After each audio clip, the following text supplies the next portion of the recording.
Um, well, Jim and Paul, you want to maybe introduce the book? Or Does he want to introduce himself, maybe, Paul, how we got into this? yeah. Sure. Yeah, no problem. Well, I've always been interested in the topic, as you read in the first chapter or so of the book. It's a topic that I've always been interested in. So I came by it very naturally because my dad was, we have a couple engineers in the group. I come from a big family of engineers. I'm one of the few non-engineers in the family. My dad was a professor at Georgia Tech, and let's see, I've got my dad, my brother, my son, a nephew, two nieces, 3 uncles, all went to Georgia Tech and are all going to be either are or going to be engineers. So I grew up in a household that was, my dad was sort of a geologist as well, environmental engineer. So I had a lot of books laying around, science books, and we went to church a lot. So I began to ask questions about, the two. But the book came together a few years back. I'd always kind of wanted to write a book on the topic, and Fortress Press had sort of special things where you could send in sort of a short proposal. Usually the book proposal process is a long, tedious thing, but they sort of had the window opened up for, short 3-page proposals. And I thought, here's my chance. And I shot it in, and it took. So I was really happy about that. I'm happy to be here. And this really is a topic that I've been thinking about since I was approximately 10. So. Great. Well, Jim, maybe you could start us off with some general thoughts about it, and we can maybe have some views of people's overall comments, and then maybe go through by chapter. Is that all right? Sure. I should confess that I inflicted on Paul a number of my writings, because after reading his book, I discovered that it seemed to me like we were kindred spirits, although he certainly is a matter of making a judgment about that himself. So, at the outset, let me simply say it's one of the best reads that I've done in a long time. Well, thank you. Very serious matter. I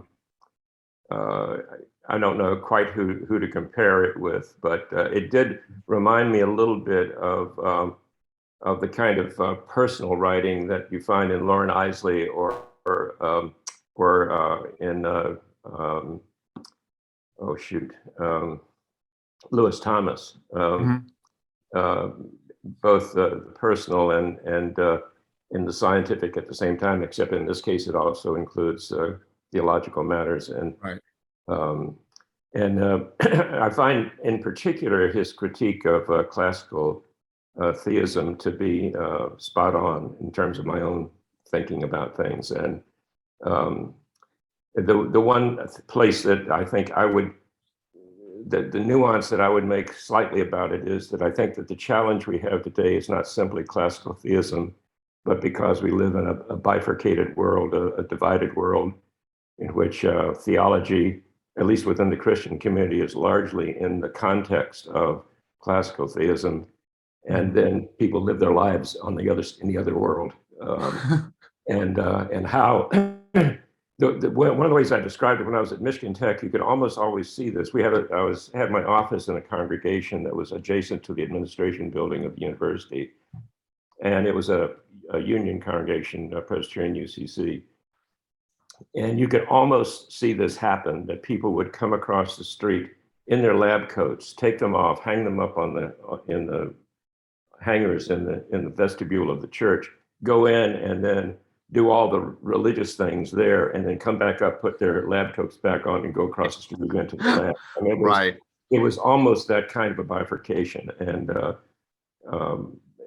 that seems to me part of the issue. The second part of it is, and I think you pick up some of this as well, and that is the classical theism is such a theological habit for Christians, mainline Christians,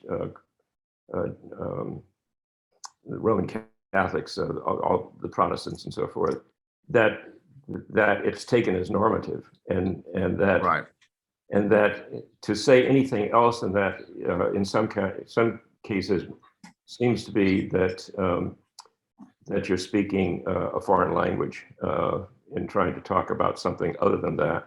Right. And then the third thing is the use of the book of Job. I shouldn't say use because obviously the book was central importance in terms of your own thinking about the subject matter, and your acknowledgement about connection with Bill Brown. I agree that his book on the Pillars of Creation is just a remarkable piece of. It is. It really is phenomenal. Yeah. And that's the only opening kind of comments I would like to make, and except to say I wish I could write as well as you do. So thank you. That's a very thank you. It's a kind thing to say, and I take that to heart. Yes, I thought it was a great book. I really enjoyed reading it. It's very easy to read with a lot of information and a lot of real impact. And I also like the sort of personal account, versus the and feeding into a real thoughtful discussions of the topics. So very well done. Thank you. We've struggled with some books in the past that have lots of information in them, but you have to read every sentence 2 or 3 times to really. You're right. And so it was a great relief and welcome to read one that had a lot of information and personal touch and was quite easy to read and very well done. Thank you. That was my goal, just to make it not quite so.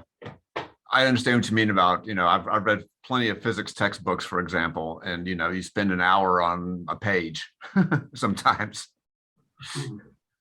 Yeah, they're often the last one before, well, the last one was Jim Miller's, but the one before that, it really was, I think, a lot of interesting topics, but it was really written by a theologian for other theologians. It was a very, very highly academic book that it's just a different language, Right. I mean, I changed science fields several times, and it takes a while in the field to really understand the language and be able to read through it. And that's the way these were. It wasn't a language that very many of us in the group were. Right.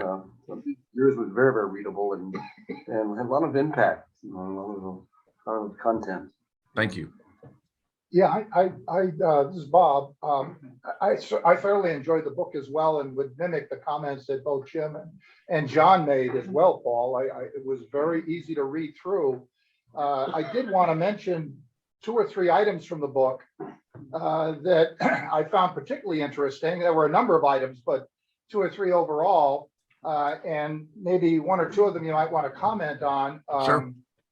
First of all, I think the way you lay out, I guess what we call classical theism, in terms of God up there and us down here, and the omnipotent God that's in control or whatever, is sort of distanced from us, which was certainly the view that early Christianity had, because their view of the world from a scientific point of view was pretty much up there is heaven and down here is sort of earth and God's creation. And I like the way that you wove that from the beginning of the book into what science is telling us today with the current knowledge that we have of the cosmos.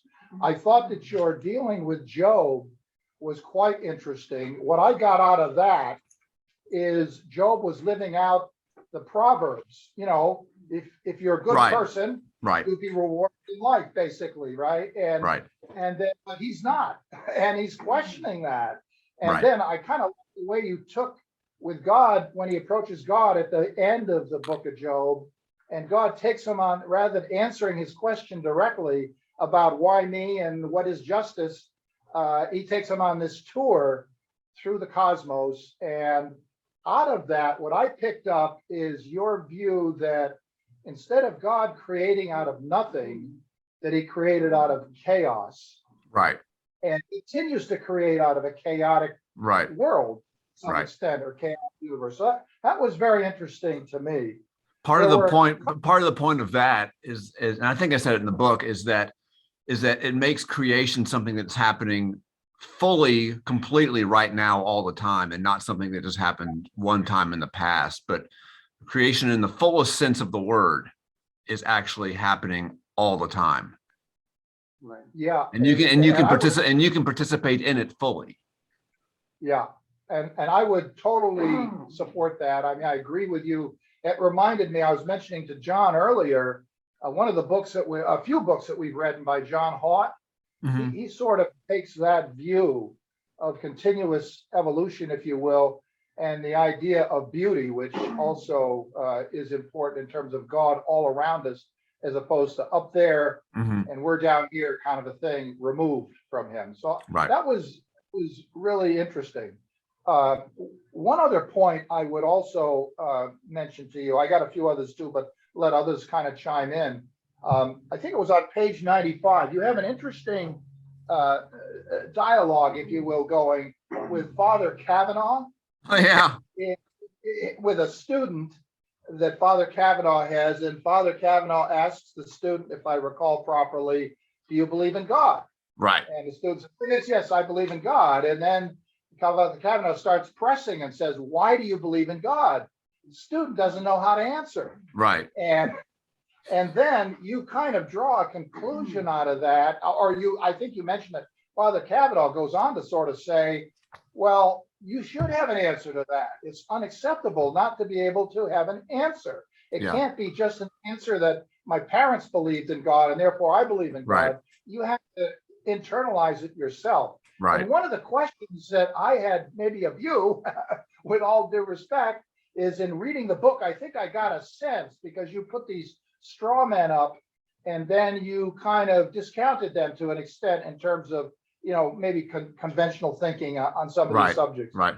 And when I read that section, my question to you would have been, given all of that, why do you believe in God?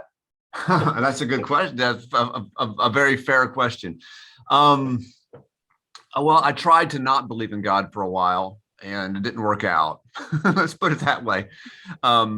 Essentially, I found that the way I lived my life and day to day didn't really square with in the absence of what I would call God. I feel like something of immense beauty and infinite importance lies behind everything. I really do believe that, and I've been unable my whole life long to shake it. So my answer is I've really tried to not believe in God because for some time I was never really an atheist. What I'm trying to say is I tried to be an atheist and it didn't work out. I never really felt like it fit. That's the quick answer to that question. I mean, one other, just last point, I'll let others kind of join in on that same subject, because I asked myself the question. And in fact, I wrote in the column there that I do have a reason other than my parents. And my reason would probably revolve similar to you when I look at the world around us and the creation and the marvel of that creation. But also from a personal point of view, I just have this feeling, but I can't explain it. There's a mystery about it, that God has been present in my life in a whole bunch of different ways that I have not been able to prove to anybody. But for example, coincidences that other people would chalk up as coincidences, I truly believe there's something more going on there.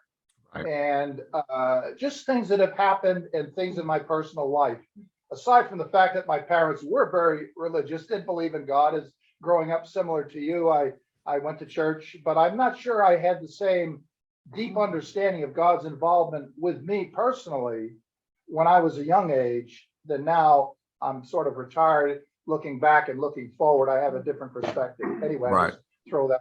But Thank you. Did I understand when I just picked up on something like that on a point? I also thought that my impression was you favored creation from chaos instead of from nothing, to be in line with continuing evolution. That yes. From chaos from nothing sort of implies, I think you were saying, that God is all powerful, the God up there, omnipotent. And but from chaos, it would be sort of an evolutionary process from the beginning and up to now. Mhm. Is that the point you were making? I guess fair enough. Yeah. Wait, four? I'll just comment that I very much appreciated your personal wrestlings, including those in it as other, just to echo what others have said, how it adds more engagement for those of Mhm. us who maybe don't have as much of the scientific background. Right. And at some point during our time this morning, I'd love for you to elaborate a little bit more on, I think I read somewhere, I was trying to find it in the book, you said, I'm not a process theologian, and then went on to say something.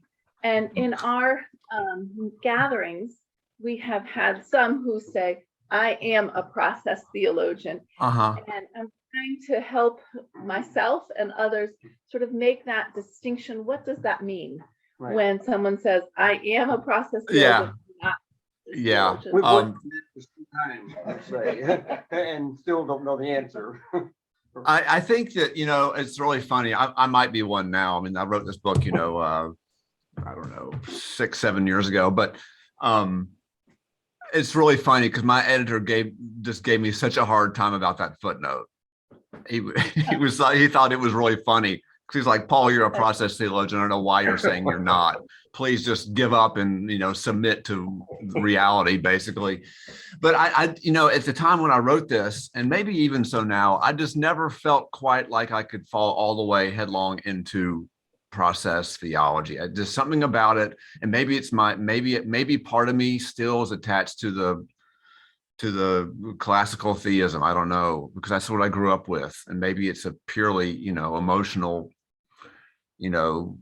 sentimental attachment that I have. But something about it, I'm a bit of a Platonist when it comes in reality. I really am a bit of a Platonist, and I'm not quite willing to completely give up on, I guess, the full dimensionality of the classical theism. But at the same time, when it comes down to it, when I'm actually doing my day-to-day thinking about God, and I'm just thinking about the world and my place in it, I almost always think in process terms. But something in me, I just can't quite. And when you say process terms, does that mean that it's sort of evolution, that things are always getting better? When you talk about process terms? No, right. Yeah, you know what I think it might have to do with? It might have to do with, I mean, the process vision of the afterlife, for example, is pretty anemic. And you know what I mean? And maybe I do hold out that sacred hope, that blessed hope, as one of my professors used to call it. And yeah. I really do, my dad died, within a few months of this book coming out. And ever since then, I've thought more about that. It seems less ludicrous to me than it used to, the idea of the afterlife. It seems less crazy. And so maybe that's what it is, because. And that would be a classical, holding on to sort of a. Right. I think it's also the case that process thought doesn't necessarily assume that things are getting better. Right. And certainly evolutionary biologists don't think that evolution is leading to things that are better, things that are different, but not necessarily better. Right. I think process theology would say that's largely up to us, whether things get better or not. I was interested in your sojourn into in response to a growing criticism of classical theism toward a non-theistic point of view, and I'm reminded of Schubert Ogden's book, Reality of God and Other Essays. It was the first theological work that infected me with process thought. And the second chapter in that essay, in that collection of essays, is called The Strange Witness of Unbelief. And basically, he looks at Camus and Sartre, maybe a couple of the other so-called atheist, classical modern atheists, and basically what he says is when a certain person says that they're not that they're an atheist, you need to ask them what God they don't believe in. Right. And then Right. you may well discover, and you may well discover you don't believe in that God either. Right. Right.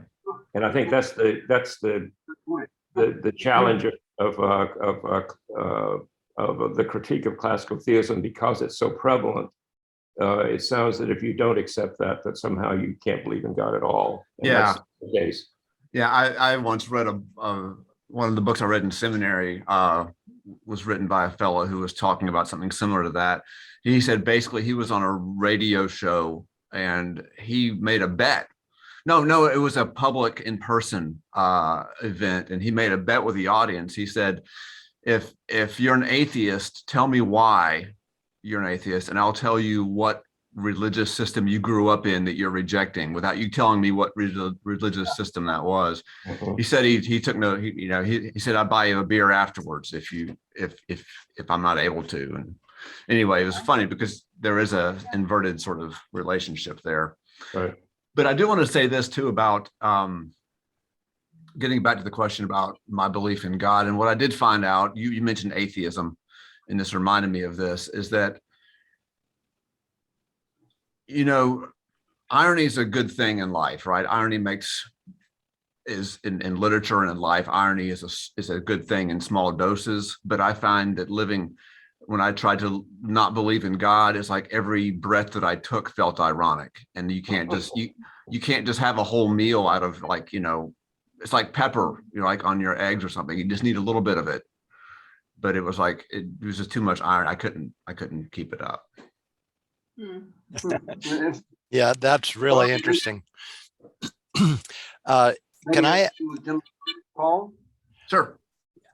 Yeah, can I ask? I have a couple of questions that I wrote about the earlier chapter about Job, the commentary on Job. Yes. And I think it's the best commentary on Job that I have read. Well, thank you. But it seems to me that see if this agrees with your view. The way I kind of digested it, that God progressively humiliates Job, and he takes away his false defenses and his self-respect. And only after Job is completely drained can he acknowledge God and repent in dust and ashes. Mm-hmm.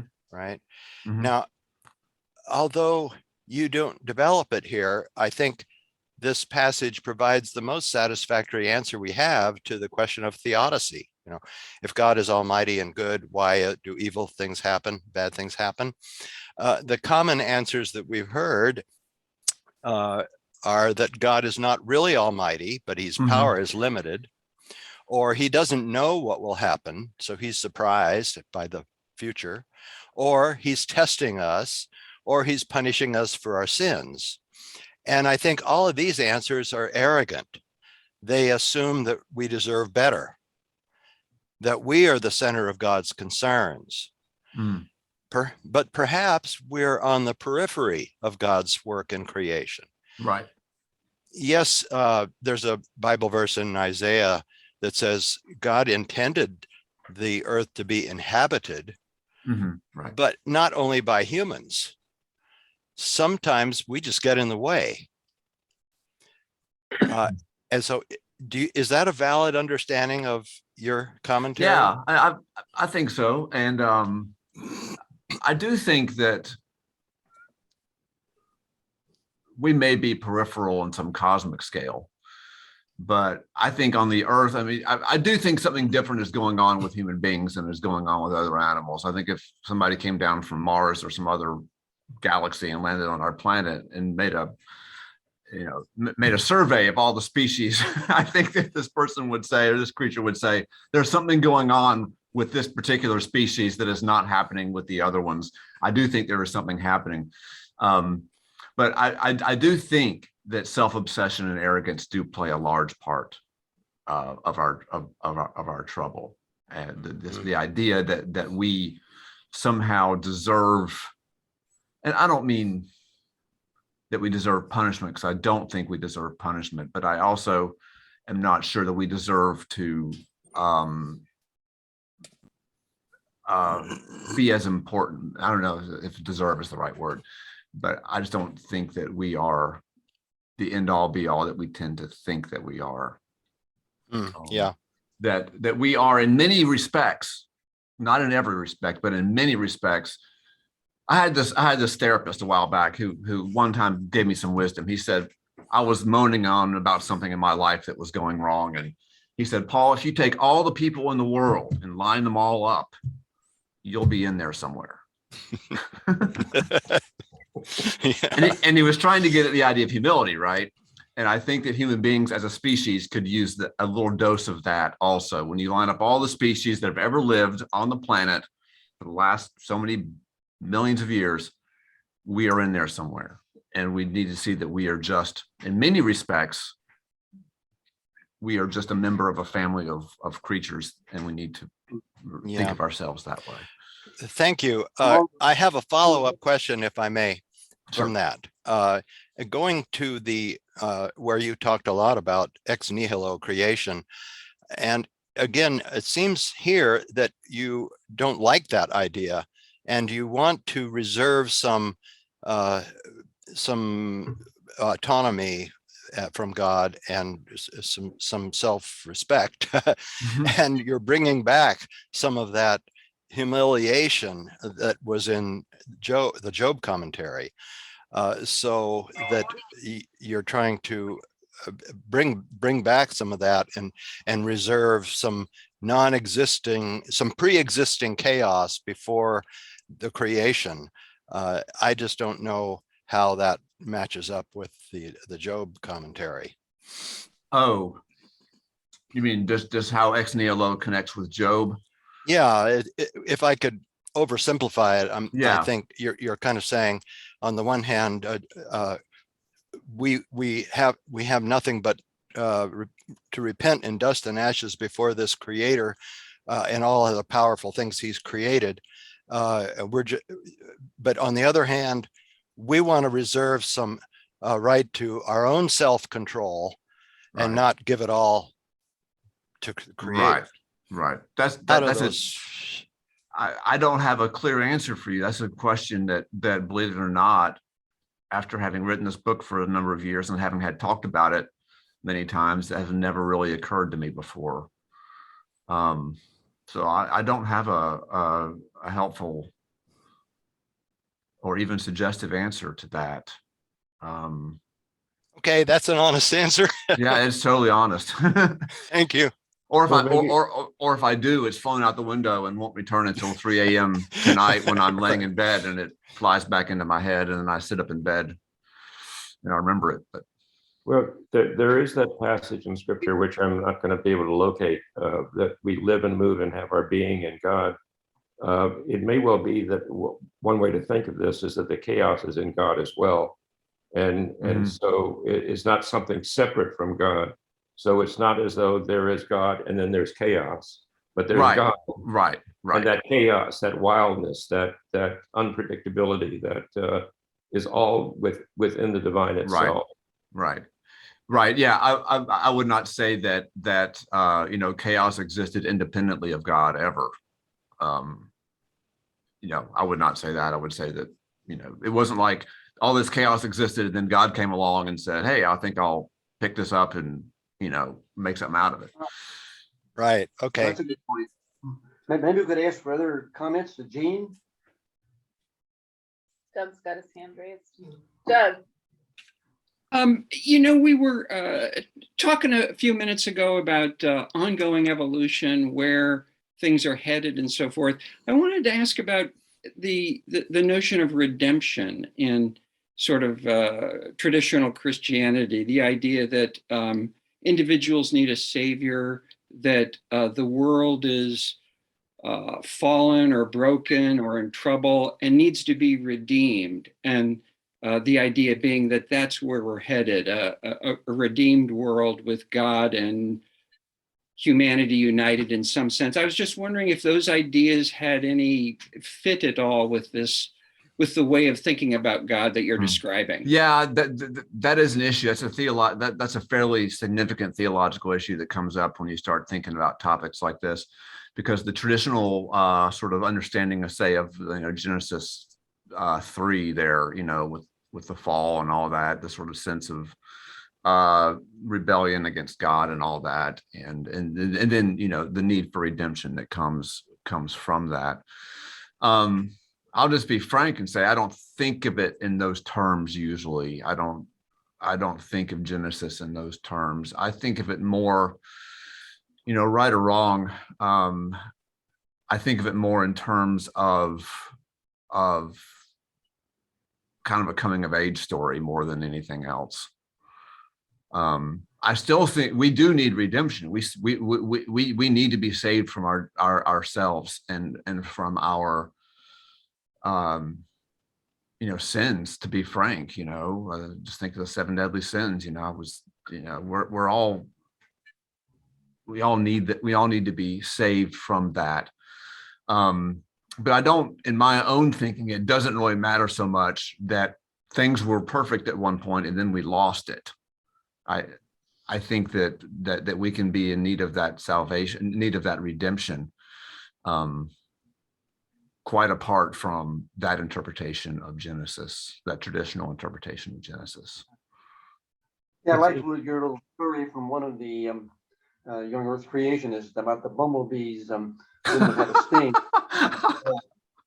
I still can't believe that's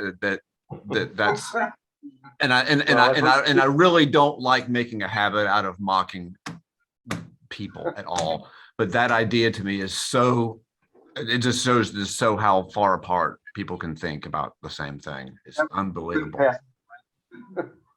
Yeah. Jean, any comments about the book? I just tuned back. I'm on mute, I know. Well, I don't know. I still think of God as love, and then we have this chaos and we have all that. But I still feel God's there and his love is there. And that's where I get all this for myself. I feel it. And I hope others do. That's all. Yeah. I'm with you on that. Mm-hmm. Well, Dave? Yeah, I'd like to briefly join the discussion. And I must say there were so many threads in this that we could develop, and certainly that resonated with me for all sorts of professional and personal reasons.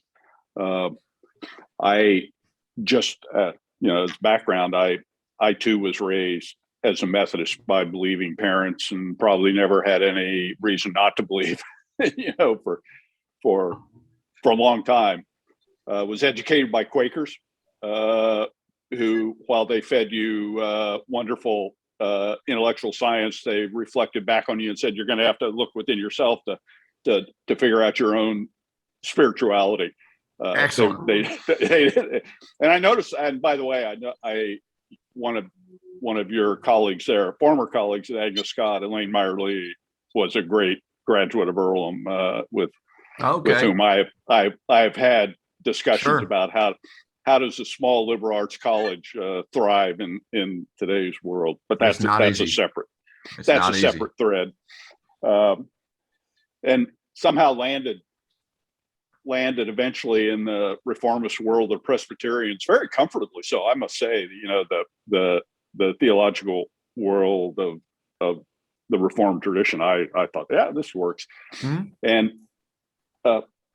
one of the stories you recounted really did connect with me, and that was when you were talking about the time you were driving, I think, with your mother, and got into a traffic jam, and life moved on, but you looked back and saw this terrible thing happen, and it raised the question of how can this be God? Who allows that to happen?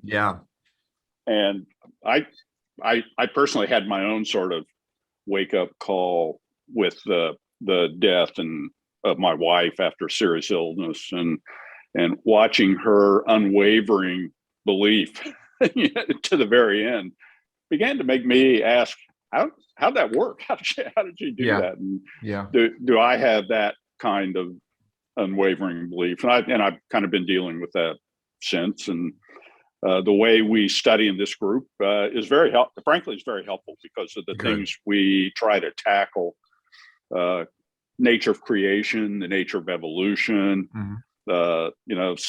suffering. Why does suffering exist? All these questions you really do delve into. It led me to one very specific question about you and the book, and for those of you who are formally educated, in the theological setting, you, Jim, Emily, how is Job taught in the seminary? And how does that relate to your view of Job as you've developed in your book? Well, the way I was taught it, well, one thing is that I missed out on the Job class. I have, it's a 3-year program, and it only fell basically I was squeezed out of it, and it was a phenomenal class. So everybody told me, but so was actually a course on Job offered at the seminary, but I got, a day full of Job in Old Testament, and it was phenomenal. We had my Old Testament professor's name was Brent Strawn, and he was just so good. He just made it come alive for me. But probably the place where Job really took off for me was when we read Catherine. I read Catherine Keller in a book on. We had a course on science and theology in the seminary, and that's where I really met Job in the way that I mentioned this book, The Face of the Deep, in my introduction to my book. But anyway, I got basically I got one good day of it, one good day of Job. And that's where I'm sorry? It was a course in science and theology. Well, I got it in 2 places. Number one, I got it in Old Testament, just the first year Old Testament class that everybody had to take. And then I got Catherine Keller's book in our science and theology class later on as probably a 3rd year. Dave, I think what Paul said was that primarily you get Job if you're in seminary, either as a one day in an Old Testament class or as an elective. So it tends not to be a central element of that's right. That's fair. Of biblical theology or that sort of thing. Yeah. Which I find quite interesting because the whole theme that you developed with that, I said, wow, this could explain a lot, at least for me. Yeah, Job just doesn't get that much attention. Not really. Is that still true today, you think? Yeah, I'm sure it's not too different than I went to seminary. I graduated 11 years ago, and I imagine it hasn't changed too much since then. And I'm guessing that unless you take Bill Brown's course, he may offer a course on Job by virtue of his 7 pillars of creation. Right. Or a segment of that would be about Job because he does spend time on that. I've team taught with him, and we did a good solid week on Job, at least maybe 2 weeks. Yeah. But how does the classical interpretation, which I think was Dave's question a little bit, maybe Emily, you have a view of that. What I mean is classically Job being taught vis-a-vis how Paul dealt with it in terms of his book. That's, I think, what Dave was a little bit after. No, I don't think so. I think that even the way it's taught usually, the phrase that comes to mind is animal erasure. And basically the animals are just, the whole God's response is dealt with almost entirely about being about God and not about being about creation. It's dealt almost entirely from a strict sort of classical theological point of view. It's not about the animals. It's not about creation. It's more about God. That's the way it's normally taught. It's taught I am God and you are not. Exactly. Basically. Exactly. In other words, God's whole speech is about God in the eyes of most interpreters, and that includes probably most seminaries. Well, and in the Reformed tradition, with its emphasis on the sovereignty of God, that particular interpretation makes it, or not say sense. It's consistent with that sort of theological orientation. Yeah, right. Right. Yeah, I do take that point that you raised, Paul, because I mean, from what I recall in Bible study kind of discussions that we've had on Job, there is an element when you read it, and I think you kind of allude to this as well, that while Job seems to have done everything right and is a good person, he's a touch of narcissism as he goes through. He's looking back and he's saying, hey, I'm pretty good. I'm maybe almost like you, God, but I won't get there, but I'm pretty good because look at all these great things Exactly. and it's with all of us that we can get shot down. We can get a loss in our family. Tragedy can hit us for no good reason. And I think that's the point that maybe you're saying is that that's part of the human condition or the condition of God's creation, that things will happen. And I know we've had the discussion, curious of your view on this as well. We often have had the discussion with it in this group, as well as sometimes in Bible study groups, about, well, why did God in his creation make it this way? It seems to be all this tragedy, these things we have to put up with and experience, and both natural evil, if you will, and what we cause to ourselves. Why is it this way? And we sometimes talk about the free will dimension and all of that. And sometimes we have made a statement that, in going through all of this travail, and even free will to believe in God or not believe in God, he leaves it up to us pretty much. Right. In terms of whether we want to accept him or not. When we do, and we overcome, it's a much more richer feeling than if we were simply puppets on the end of a string and God is controlling everything and everything is great and wonderful. I mean, I've made the comment on occasion, what a boring world that would be. Yeah. That's one of the themes of your book. Yeah, it's I don't mention this in the book, but there's a song by there's a band called Big Head Todd and the Monsters, and they got this song called Universal Mom, which is a great title, Universal Mom. And one of the lines he's writing it to a mother, and basically one of the lines is, you cannot control what you create. I made this book, right? And there y'all are reading it, but I can't control anything that happens. Once I make this thing and send it out there, I have no control over it anymore. It's not a part of me. It's out there. It's not just an extension of me, right? It's actually a created thing.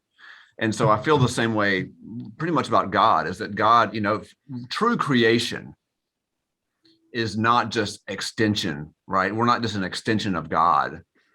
We're actually a new thing.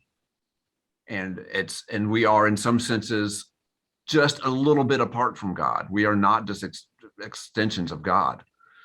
And I think to truly create, both for human beings and for God, is to give up a little control.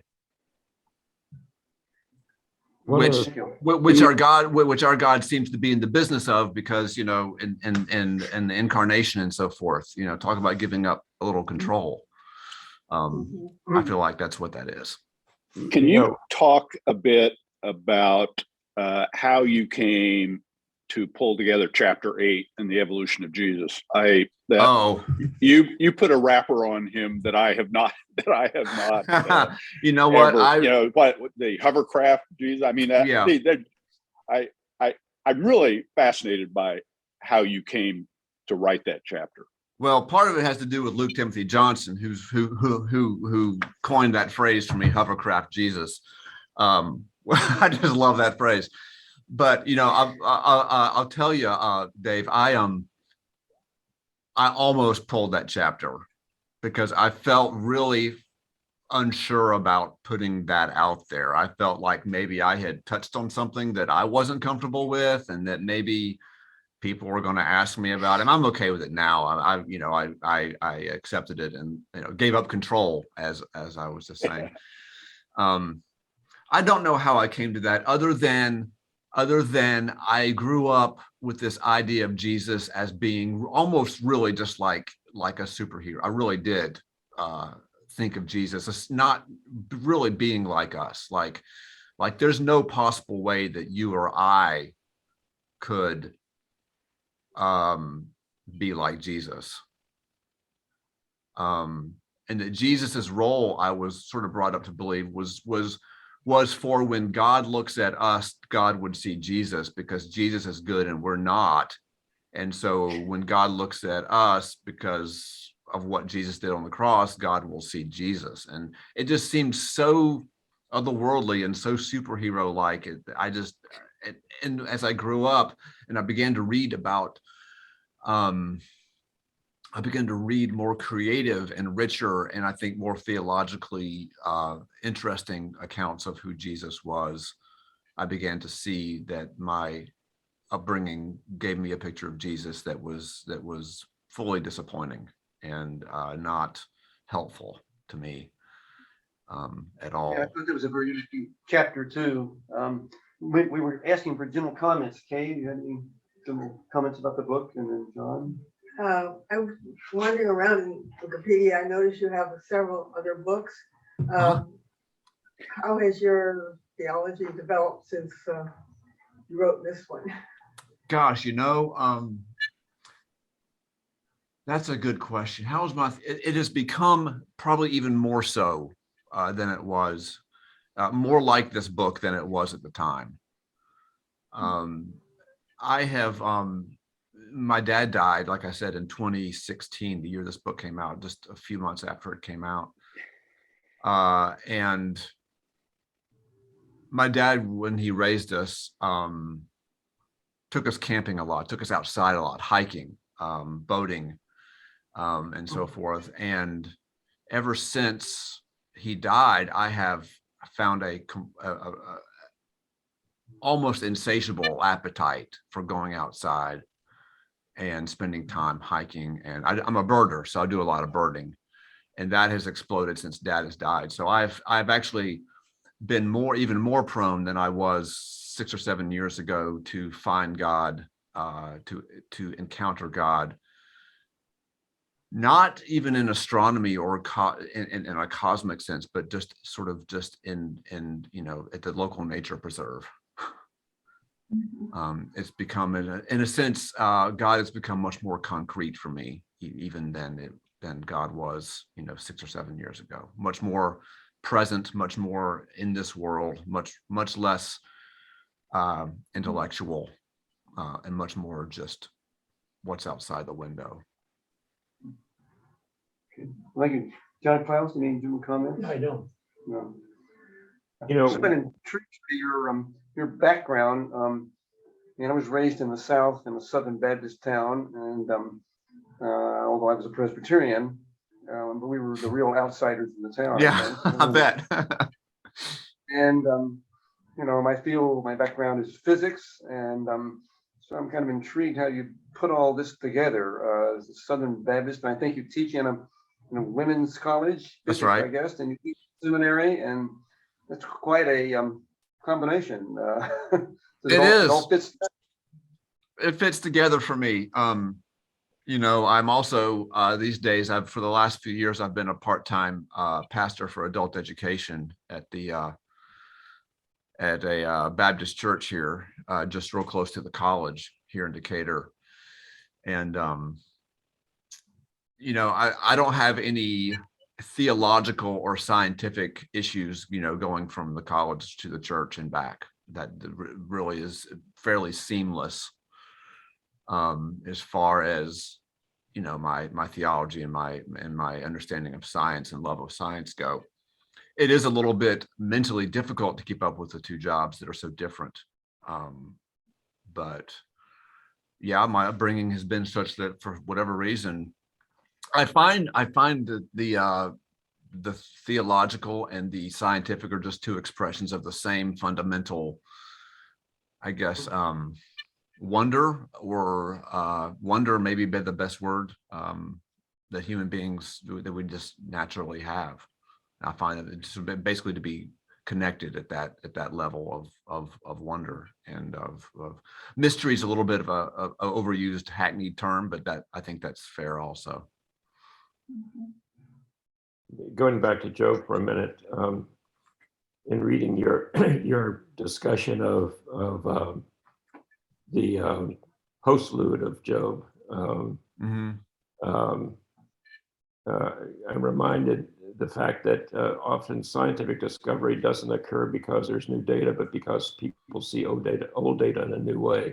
Right. Yep. And the fact that you picked up on that one element at the end of Job, where he includes his daughters in his inheritance, as a way of suggesting that in spite of all this return and twofold wealth and all the rest of that, that Job is not simply back at the same place that he started. Right. He's in a new place. Right. And you elaborate on that beyond the text, clearly, but Sure. But that one part of that text is a hint or a clue. Right. And his daughters are also named, and his sons are not. Right. Yeah. And that's a clue that the author of the text may well have been wanting to point out that Job was not the same person he was. It was if so, it was a beautifully subtle way of doing it. Yeah. I think it, yeah. It really is remarkable. Given the cultural context, you almost have to believe it was intentional. Right, because it violates the law. It goes against the law, basically. So he was, back where he was originally, but he was also a little bit less likely to be concerned about propriety.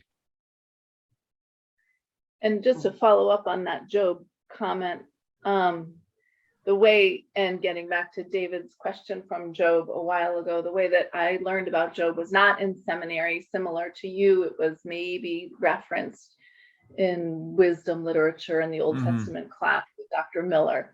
But and I've shared this with our congregation. The way I learned about Job was a pastor gave it to my brother who was dying of a brain tumor, and he was healthy and smart and handsome and had no reason or no business having a brain tumor. But the pastor gave him the book of Job and said, this might be a good thing for you to read. He was angry. He's 21. Gosh. And he read Job, and it changed his life.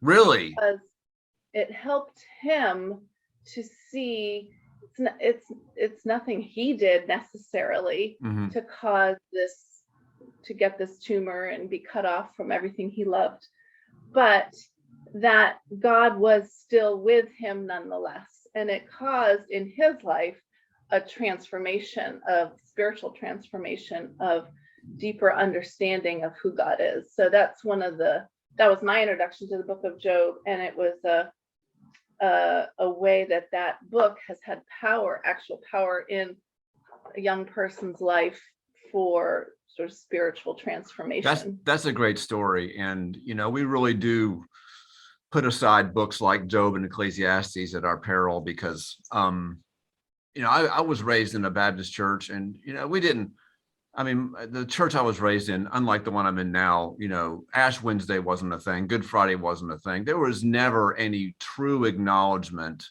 in any sort of official way of the dark side of life. It just didn't happen. It was all light all the time. And, growing up and reading this now, I'm like, oh my goodness, it was here all the time. And all those Bibles that they had all around that church, and nobody ever told me about it. Well, and it's Thanks for that reminder. Thanks for that reminder, Emily. Yeah, I had not recalled that message that I've heard you convey about that story. That's really helpful. People need to know about it. A reminder that all of us will suffer. So, in a sense, suffering is a part of life. Yeah. It's inevitable, and it doesn't matter if you're the best person or the worst person, or you've done everything right or everything wrong. Suffering is a part of Right. life. And you touch on that a little bit with the via negativa, Mhm. the dark night of the soul, you get in. So it's a reality that we will gloss over sometimes, but is part of what it means to be human. Right. And like I said, it's not an accident that Job was the best of people. He was the best of people. And so the obvious conclusion is if it happens to him, it can happen to anybody. Yeah, it's the inverse of the teaching that the rain falls on the just and the unjust. Right. Exactly. Yeah. Yep. Yeah. It rains on the best of us. And the worst of us. And the worst of us. Yeah. Yeah, one other point Sometimes I both. guess Okay. one other point I might bring up and just to kind of see what your view of that is. And David brought up the question about your chapter on Jesus. Mhm. And it's a good chapter. I enjoyed reading it, the hovercraft Jesus, sort of the Superman view of Jesus being, just amazing in so many ways and not so much human oriented. And we kind of believe typically in the Christian faith that Jesus was both human and divine at the same time. In the middle of that chapter, you have some very interesting discussion about, for example, you say, was Jesus ever a pain in the ass to his parents, for example? Yeah. We don't know that. He might have been, he might not, but depending upon how you view Jesus as a superhero, you might come down on the side, no, he probably wasn't because he's perfect, he's without sin. Later on, at the bottom of that little section, you talk about you can't really accept a Jesus that's that way. Basically, you say because such a Jesus is actually not human. And one of the comments I put as I was reading your book toward the bottom of that section, I said, okay, however, in the Bible, it kind of tells us that Jesus can be human in his feelings and the expression of those feelings. For example, when he goes into the temple and he seems to be enraged and turns over the tables, money changers and all of that kind of stuff. He got mad. Well, I don't know. I mean, superhuman Jesus would have maybe gone in there and said, well, now let's just be calm. This is not the right thing to do. Yeah. Do something. No, he was enraged. Or other feelings where he expressed grief and sorrow with the death of Lazarus, for example. So one of the things I take from this, I'm curious as to your views on this, is that to me, that those are human emotions. And if they're human emotions that we all have, and Jesus expressed them, yet Jesus also represents the incarnation of God, then I'm saying we also express on occasion, in addition to those emotions and sins that we all do, we can express or exhibit the image of God in the way we behave. Absolutely. So my interpretation a little bit is that God showed us through Jesus became more personal. Without Jesus, it's hard to get around the classical view that God is omnipotent up there. I can't get my arms around him really.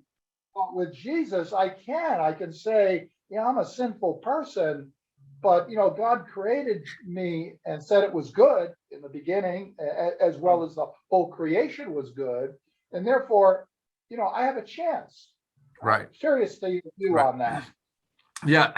Again, it all has to do with the way that you read Jesus and the way that that you were taught. I mean, again, the way I was brought up, at least myself, was they didn't spend a whole lot of time on Jesus weeping.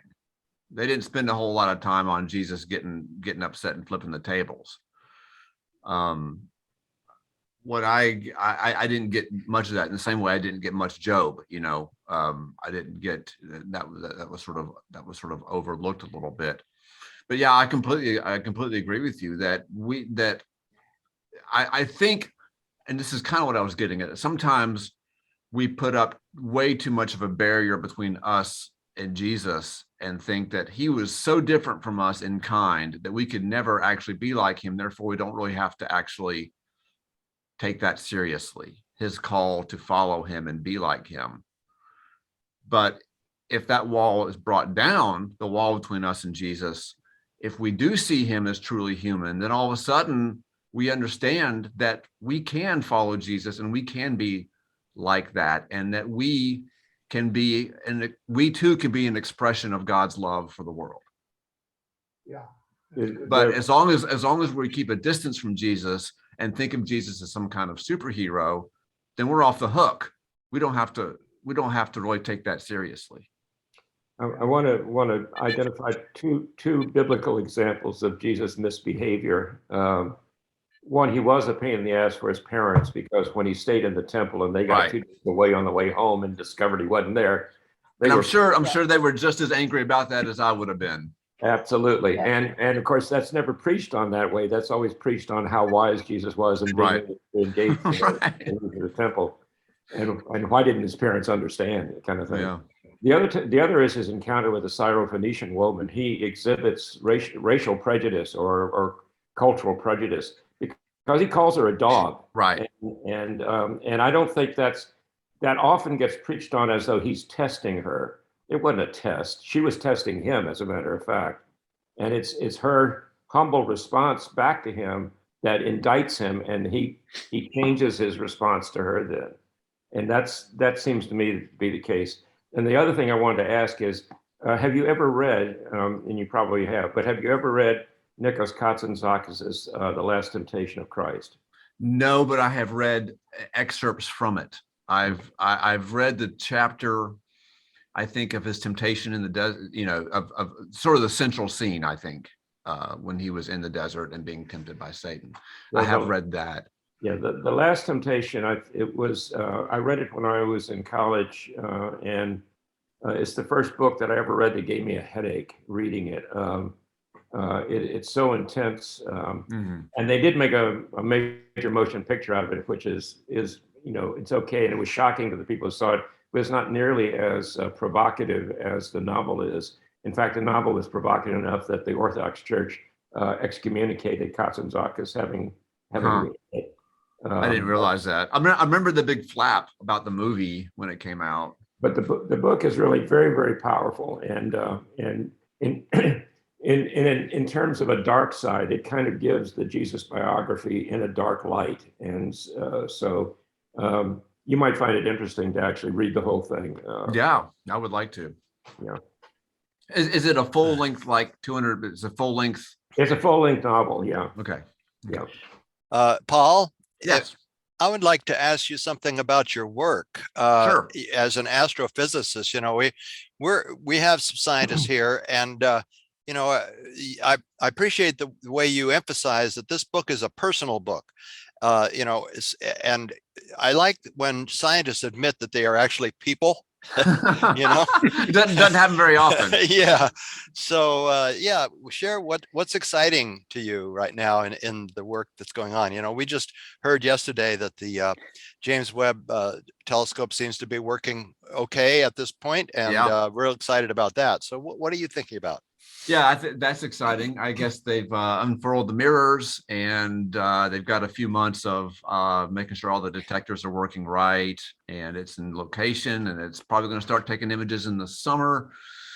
Probably take a few weeks to get all the bugs worked out once they start getting some light into the thing. But I'm very excited about that, about what we're going to learn there. Probably the other thing I'm most excited about, and I don't really do research myself anymore, but I do follow what's going on, is just all the work on exoplanets. And when I started teaching astronomy back in early 90s, there was 1 or 2 exoplanets were known, and it was kind of a big deal. Maybe 93 is when the first one, I don't know when it was, but anyway, right, early 90s, there was like 1 or 2 maybe that we knew about, and now thousands of them. And so I'm following that one. I'm following the discovery of those as well, and just it's the sheer amount of data coming in now is phenomenal. As of yesterday or the day before, it's up to 4,905. Yeah, right. We're going to hit 5,000. Those are confirmed, right? Those are confirmed. Right. Those aren't just candidates. Yeah, No, confirmed orbits, basically. So, And So, those Paul, are given and those your- are all in the all within like 10,000 light years of us. So they're all they're in the, in the neighborhood. in the neighborhood. Yeah. So Paul, Another if I point to was- follow up on what you're doing now, I really liked the way you took on the young Earth creationists in your book. I don't know if you have folks like that in your personal orbit. I have a sister who was raised by the same parents as I was, who is a nurse, who absolutely loves going to Kentucky to see Yeah. the The art. Ark and the Creation Museum and all that. And if you do have those people in your life, how do you deal with them? Well, I'll tell you how I do that. I at our church, there are a couple folks, mostly of the older generation, that still they're not adamant. They're not committed creationists. I think they were mostly raised on it and they never really questioned it.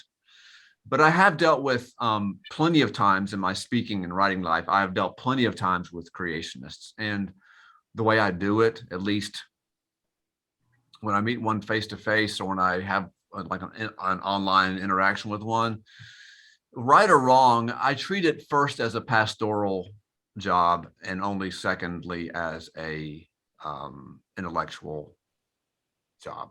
As a scientific job, like I have to. Right. I in other words, I put on my pastoral hat, You're and lucky. I treat it that way, because there's no convincing a committed creation.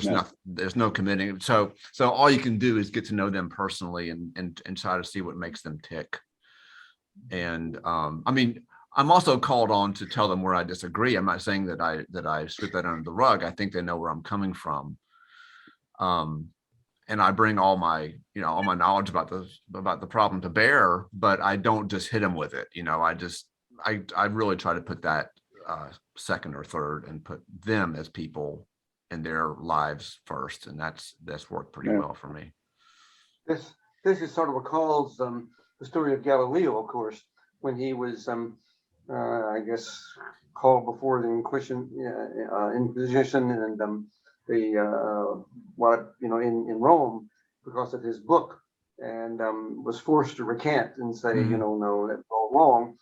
And presumably, as he left the room, he was heard to utter, "And yet it moves," saying, "You're still moved no matter what he had been forced to say." And I've dealt with a lot of kinfolk and friends back from my days in Texas, and yes, but it's true of our world in general these days, I think, and a lot of other topics too. When people want to believe something, they just shut their ears and eyes and say that's the way it is, and it's but this as well as other topics.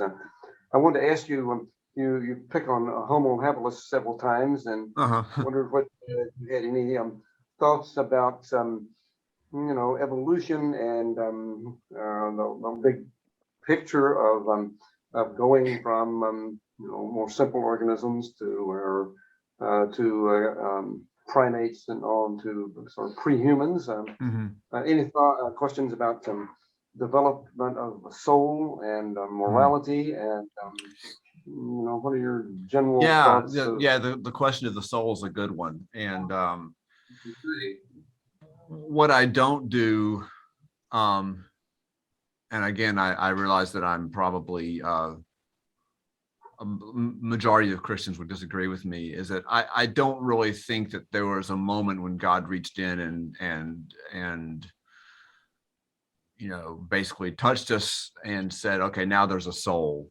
I'm not sure that the soul can be separated from the body.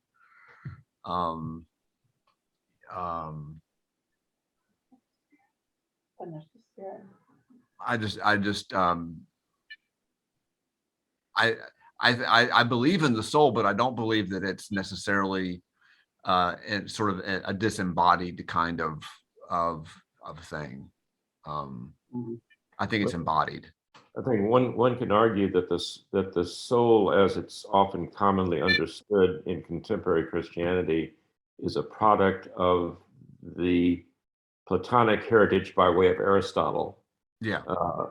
But in the Hebrew tradition, people don't have souls; they are souls. Okay, that actually is very helpful to me.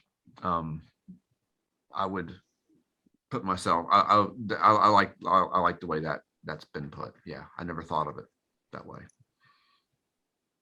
We thank him and move on. Should we thank him and move on? Yeah. Wait, I guess we're nearing the end of our time. Any sort of final comments on the book, or then it's been very good book, very interesting discussions. Thank you very much for being with us. Yeah. Oh, you're welcome. Fantastic. Grateful that have taken this much time to share your wisdom with us and become vulnerable by sharing your book with us. So it's been really helpful to have you explain some of this, answer our questions, be with us in spirit and on our screens. We're so grateful. Thank you so much. And I want to say that I appreciate y'all selecting the book, but more than that, actually reading it. Because clearly y'all, a good fraction of you at least, really engaged with it, if not all of you. And that's really, I really am grateful for that. Just to become clean, John and Kay sent us all last night one of your Theo TED talks or Theo Ed talks on beauty, which was really enlightening too. So, Yeah, we enjoyed that. Yeah, Kate we found did it enjoy last it. night. I think she went to your webpage and Yeah. found a link to it, and I sent it out. Yeah. That was a lot of fun. Yeah. Most of us hadn't seen that, but it was very interesting. There right? were echoes of the book in that. Sure. Yeah. I mentioned Job. I very rarely talk in public at all and don't mention Job still. Yeah. Well, you did a good job on that. And by Thank you. coincidence, Kay and I will be out at this retirement home in Georgia next week. And if we see your friend, we'll tell him hello. Yeah. Yeah, please do that. Please tell Chris and Linda hello. That'd be great.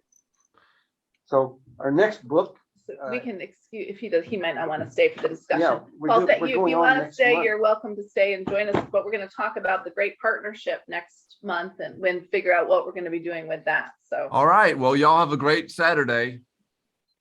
And I will. Thank you. Bye-bye. All right. Yeah. So as we said, Cal had a real hard time keeping his connection with in this room for some reason. Yeah. So he was on and off. I texted him just to see if he was okay, and he just said he cut out 7 times and just couldn't keep a connection. So he's sorry to have to miss our discussion. That would be at his end, though, I would think, right? You'd think so. I don't know. Well, that must have been his connection, not ours, because it seems to be working otherwise. Yeah. And our book next time is. Did we decide to go with the Great Partnership? Yeah, Does everyone feel good about that one? The Great Partnership, Rabbi Jonathan Sachs. I think this was Maynard's suggestion. And Jim Miller too, maybe. I'm not sure. Jim? No, I think it's mostly Maynard's suggestion, although I said that, sure, that looked like it would be an interesting book. The subtitle is Science, Religion, and the Search for Meaning. What it does do, it provides a non-Christian but Abrahamic view of the subject matter. Right. Well, now it looks like this. I don't have it. Haven't looked at it. I'm just looking at Emily's copy here. It looks like it's a little more than one session. Yeah.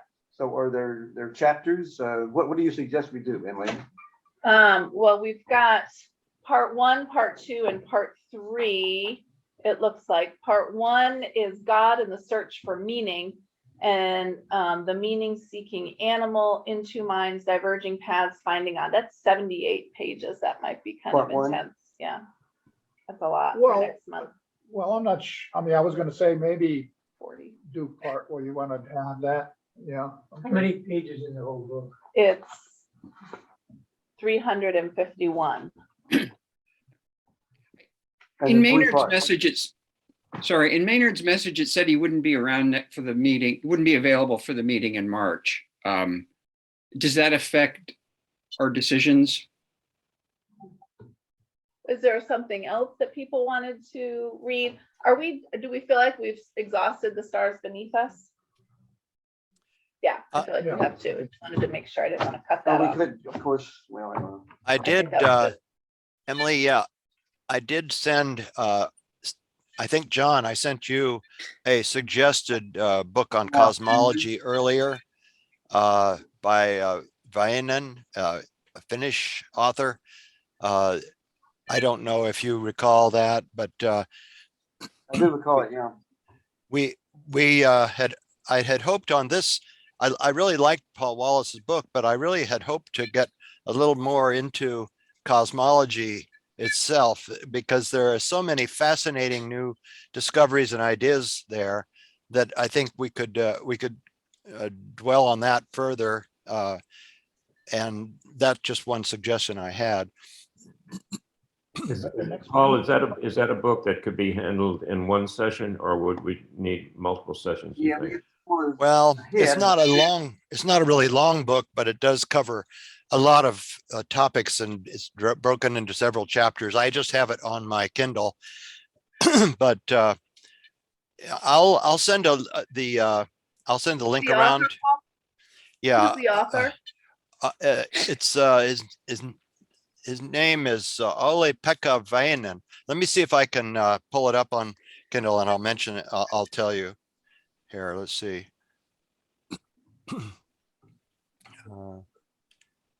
Let's see here on my phone. I've got so many books unread on here. Vianen? V-I? Yeah, Cosmology in Theological Perspective, and it's let's see. How long is it? It has let's see. Well, it By has 10 Kotzenzakis? chapters. Viano. Yeah, let's see.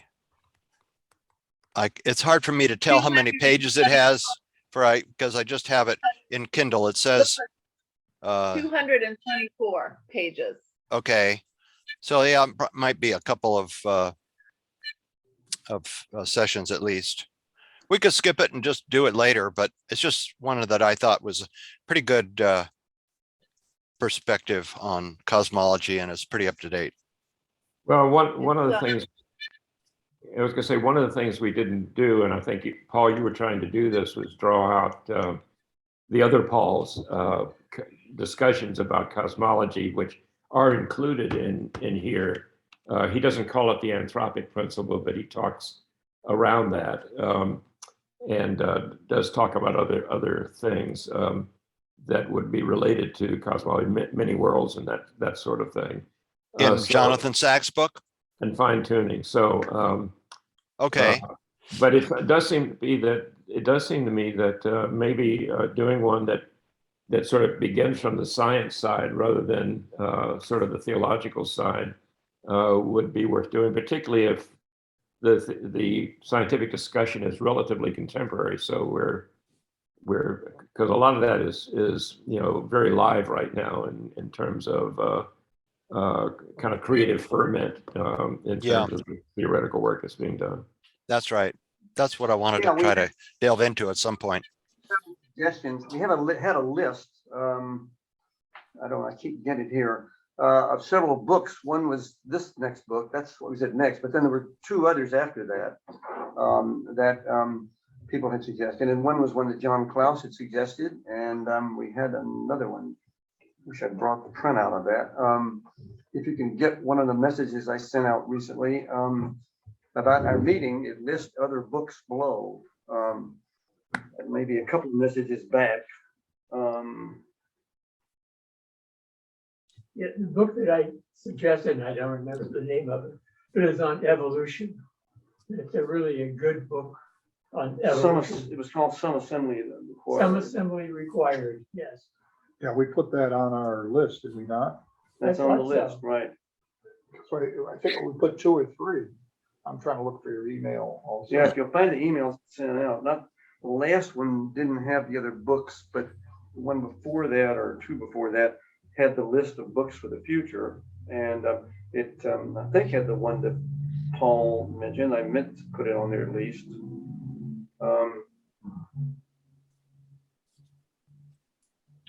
Assembly Required, How Nature Finds a Way by Neil Scholben, suggested by John Klaus and Cal Reed.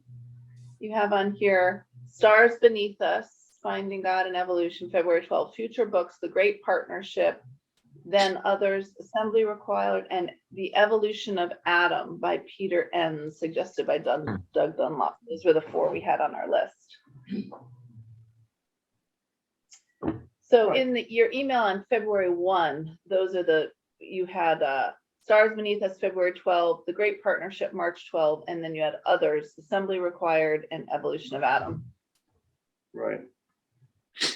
So the most scientific one would be the one John was talking about. It's not religion. It is what he described him and Cal Reed liked it a lot. Actually, in the end, there is some surprising religious thought. Yeah, it's It's not a long book. I have read that, and it's a man who's I think he's a fish evolutionist. I mean that's what his field is, and or fish. But he studies fish in his scientific work, and but he's mainly talking about the way evolution has worked in the sense that it's I mean in one sense it's not really anything new, that evolution obviously has to take existing life and somehow make alterations to lead to further and more advanced forms, or different forms at least.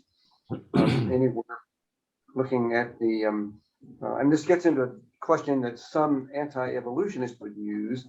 There's one example that's commonly thought of, that's commonly used by creationists, is the blood clotting system, or the eyes. Very complex system that have many, many parts. And the argument that would be used is that this has to be God's plan. God has to be involved in this. You couldn't put all these different parts together and have it work like the clotting system. There's so many different parts to that. It's so finely balanced that you'd have to have a higher creature, you have to have a higher something, a God, in other words, that would create the whole system and design it. But scientific evidence for that, I mean, it's just totally counter to that. That's just not so. There's a lot of evolutionary traces for something complex like the eye, the blood clotting system, that all the different parts did evolve and did function in different earlier creatures, and then were somehow put together during the process of evolution. So his book has many examples of that sort of thing, and the fact that he makes a point in the book of a young girl somewhere who was born with essentially gills in her throat instead of, and it's well known from evolution that the tissue that formed lungs earlier formed gills in fish and other sea animals. So there's nothing startling with that, but it is lots of good examples. At least I didn't think so, but there's lots of good examples of how that works. And is that a fair statement? John, if you're looking for, Paul, wait, John's speaking. And it's just I didn't. Presbyterian minister, a good friend of ours, and whose church we went to for years. His daughter was born with gills in the side of her neck. Oh, maybe that's where I came up with it. Which was operationally taken care of very soon after birth. And just the fact that, we have appendices that don't work. And I mean, there's lots of other examples of evolution that doesn't, body processes that don't quite make sense until you go to the evolution side of it. Anyway, that's a interesting book. Paul had a comment, didn't you? Or somebody did? Yeah. I was just suggesting, if you want a short book that is a critique of intelligent design, I would suggest Andrew Porter's book called By the Waters of Naturalism, Theology Perplexed with the Sciences. It's a less than 100 pages. And I would suggest that, or we can put it on the list if you're interested. So we got a lot of ideas floating around. We have the the Neil Shubin book, author of Your Inner Fish and Some Assembly Required, that John has suggested. We've got the Intelligent Design book that Paul just suggested, the follow-up of the Cosmos that Paul suggested, the Great Partnership, the Sachs book. Those are 4 that are sort of floating around right now. So I think if we want to think about, do we want to follow up another book on the cosmos, on cosmology? That was thinking maybe that why you suggested, Paul, the book that you did. Or do we want to go in the direction of a different faith tradition, Rabbi Sachs, or go back to evolution, which I feel like we read a lot of evolution books recently, personally, but or intelligent design, which I have no personal, I mean, intelligent design, it feels like preaching to the choir a little bit if we're not. Well, we've also covered that before. We have covered Quite intelligent design. extensively. Quite a bit, so I'm just. It's pretty easy to shoot down the idea of bumblebees not having real stingers. So I don't, but maybe having a more cogent explanation as to why intelligent design is, or how it's flawed, perhaps. So those are 4 that are floating. How shall we proceed? I think Doug mentioned that Maynard's not going to be here next month, and he was the one who suggested the Sachs book, but it doesn't seem like the Sachs book is going to take us just 1 month. This is a big read. It looks dense. So it may take us more than 1 month to read.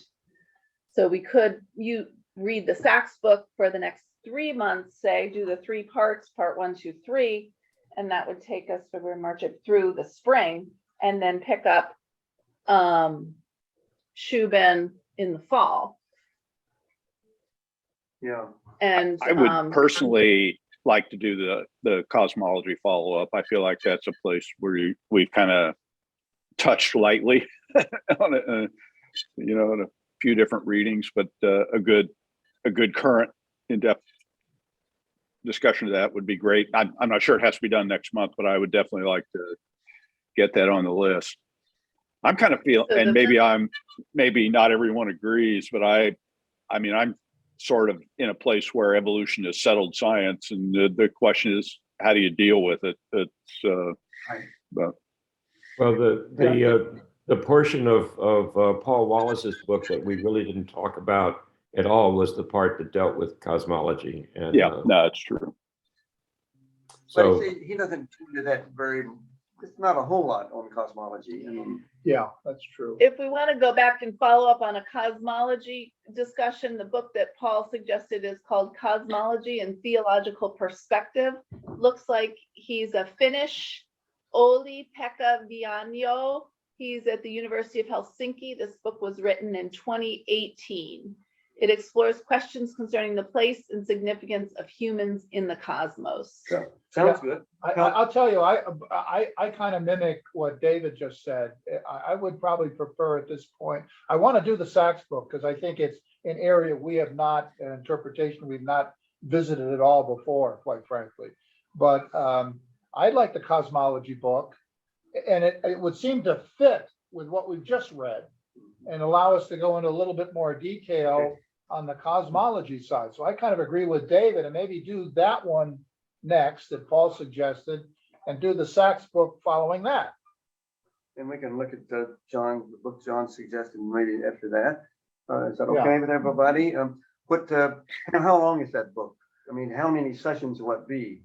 I don't know. 10 chapters. Every saga has a beginning. The voyage home, resistance is futile. What did I say earlier? 220 290 something. pages or something like 24. that. So if you put it into thirds, for example, 100 pages roughly per session, would that make sense to everybody? Or about 80 Should be pages. That would work if it's not totally dense reading. yeah. Well, what do you think, Paul? You're the only one that's read it. Is how many sessions is this going to take us? Paul, you're Paul, muted. we can't I hear think. I think you're muted, Paul.